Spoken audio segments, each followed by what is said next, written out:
কেমন আছো ছোট্ট বন্ধুরা? আজ এনেছি তোমাদের জন্য পঞ্চতন্ত্রের গল্প। একদিন এক কাক গরমের দুপুরে তৃষ্ণার্ত হয়ে জলের জন্য এদিক ওদিক ঘুরছিল। হঠাৎ সে দেখতে পেল একটা জলের কলসি পড়ে আছে গাছের নিচে।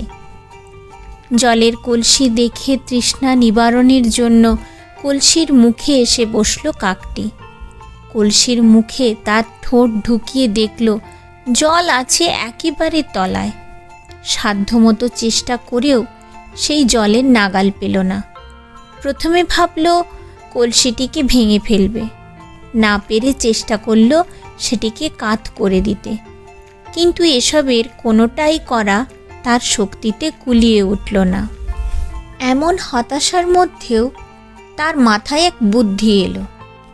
কাছাকাছি ছড়িয়ে থাকা কতগুলো নুড়ি সে একটি একটি করে কুড়িয়ে এনে ফেলতে লাগলো সেই কলসির ভেতরে। এভাবে ফেলতে ফেলতে একসময় সেই কলসির জল উঠে এলো কলসির মুখের কাছে। তখন কাকটির আর আনন্দ ধরে না। সে তার বুদ্ধি খাটিয়ে কলসির তলার জল ওপরে উঠিয়ে আনতে পেরেছে। এখন তার ঠোঁটের নাগালের মধ্যেই জল। এরপর কাকটি মহা তৃপ্তিতে জল পান করে তার তৃষ্ণা মেটালো। তারপর ডানা মেলে উড়ে গেল।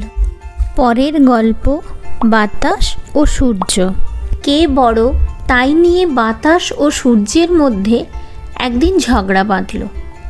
বাতাস বলে আমি বড়, সূর্য বলে আমিই বড়। তাদের তুমুল ঝগড়ার ভেতর হঠাৎ তারা লক্ষ্য করল একজন পথিক পথ দিয়ে আসছে। সূর্য বাতাসকে বলল, কে বড় তা প্রমাণ করার সুযোগ পাওয়া গেছে। এই যে লোকটি আসছে তার গায়ে আছে গরম চাদর।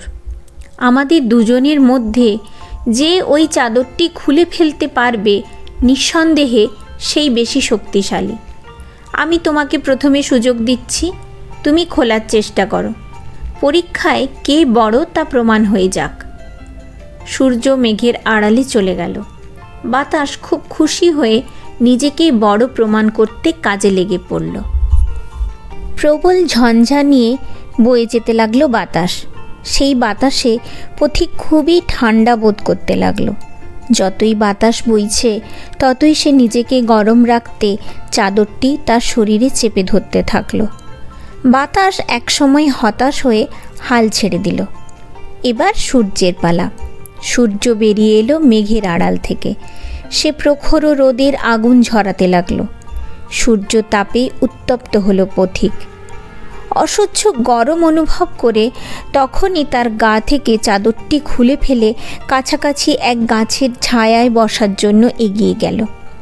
সূর্যই যখন পথিকের গা থেকে চাদরটি খুলে ফেলতে সক্ষম হয়েছে, তাই শর্ত অনুসারে সূর্যই বড় প্রমাণিত হলো।